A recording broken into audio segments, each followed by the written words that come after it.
Doctor Babu Rajendra Prasad అధ్యక్షతన ఏర్పాటైనటువంటి రాజ్యాంగ committee రచనా సంఘం అధ్యక్షుడిగా ఉన్నటువంటి డాక్టర్ బిఆర్ అంబేద్కర్ చేతుల మీదుగా రాజ్యాంగం రాయబడినప్పుడు వ్యవస్థల మధ్యన ఒక సున్నితమైన గీత గీశారు. శాసన నిర్మాణ వ్యవస్థ, శాసనాలు ఎలా ఉండాలో చెప్పారు. ఆ వ్యవస్థలు, అసెంబ్లీలు, పార్లమెంట్లు శాసనాలు చేస్తాయి.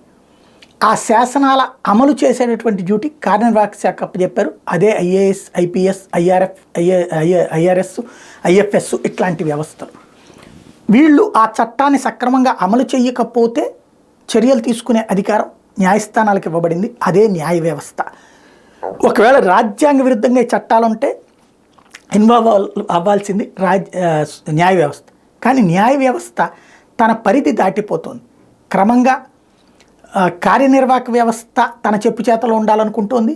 అట్లాగే శాసన వ్యవస్థ తన చెప్పు చేతలో ఉండాలనుకుంటుంది. శాసనాలు ఏం చేయాలో వీళ్ళే చెప్తున్నారు.